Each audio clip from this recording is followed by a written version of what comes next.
Hey everybody, it's Quet here with another video, this time on the includes method.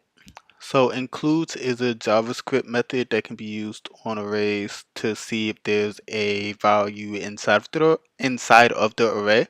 So if we look at these examples here on the MDN documentation, we see this array.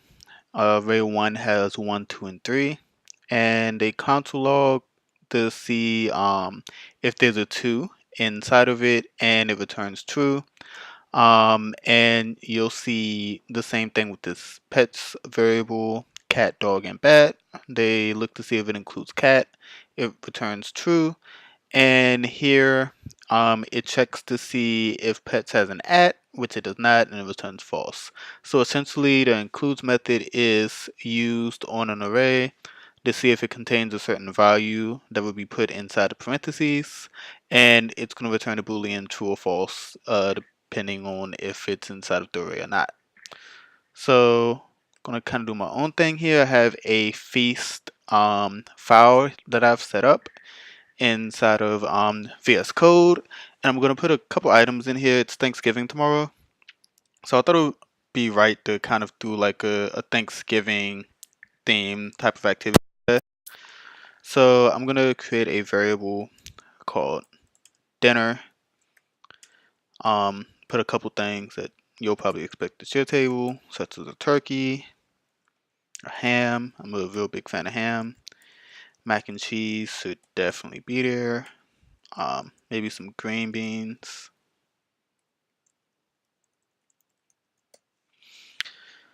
And some stuffing. Let's go with that. I think that's enough to kind of get us going. So we have this dinner here. We have these items. So we're gonna use the include method here, and we're just gonna kind of like I said, the syntax for it is the name of the array dot includes and then value, right? So I'm just gonna kind of comment that out and just leave it there. So I'm gonna create some console logs here because I'm gonna actually run this inside of Node. So console log dinner, put the include method on it, and we're gonna put ham here. Gonna take this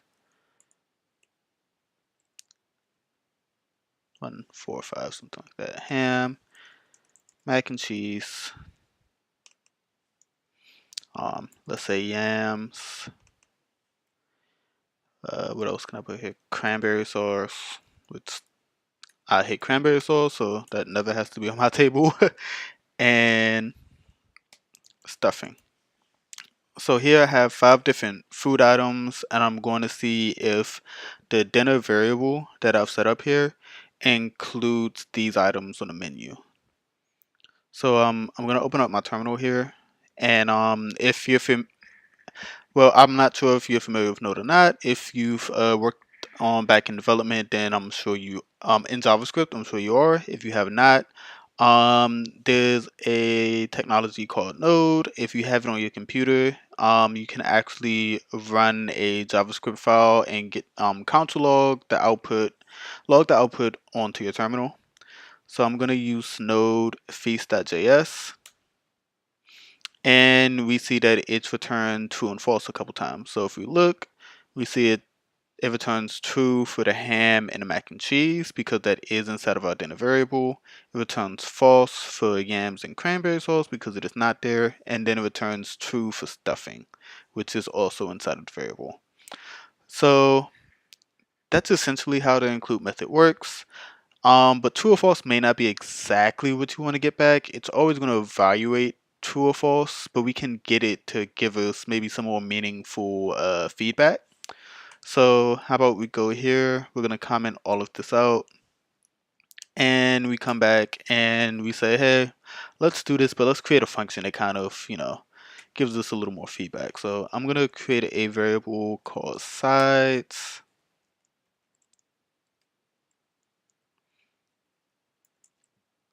And I'm going to also have to console log this so it'll show up a note. Actually, I don't need it right here. I'm going to say if, I'm going to make a if conditional. if dinner includes mac and cheese,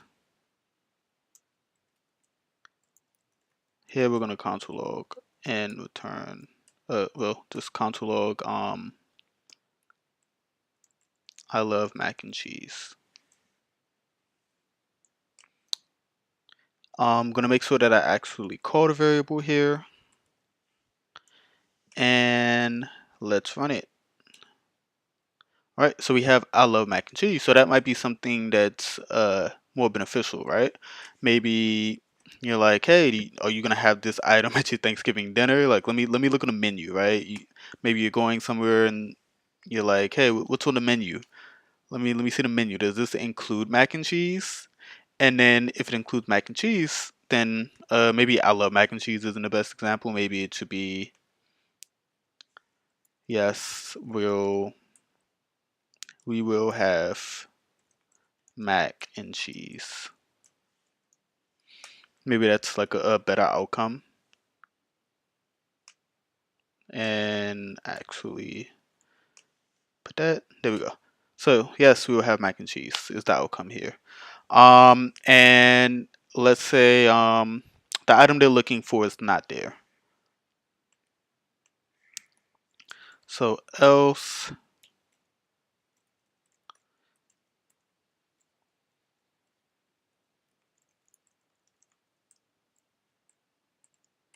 and I'm being a little lazy here, not wanting to escape the characters. Just be like, you know what? I'll just make it 2 words. But no, we do not have that. Save that, and let's say the item is something else. Let's say it's the yams again, the cranberry sauce. I despise cranberry sauce, so let's say cranberry sauce. Cranberry sauce. Let's save it. Let's run it. And no, we do not have cranberry. We do not have that.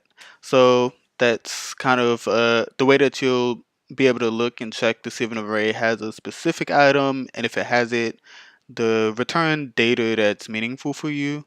There's a lot of different things you can do. You don't just have to return, you know, a string. You can pretty much do anything with that data. The includes method is pretty good for being able to search through an array, see if it has a specific value, and then run some code that does something if the value is there or if it's not there. So hopefully this helps somebody. If you are new and haven't been here before and you like this video, I wouldn't be doing my job if I didn't ask you to go ahead and subscribe. If this video helped you, whether you've been here or not before, if you could go ahead and like the video. If you have any comments you want to add, go ahead and add that. Any questions, anything else that you would like to see, go ahead and drop it in the comment section. Thanks for watching, and I hope you have a good Thanksgiving.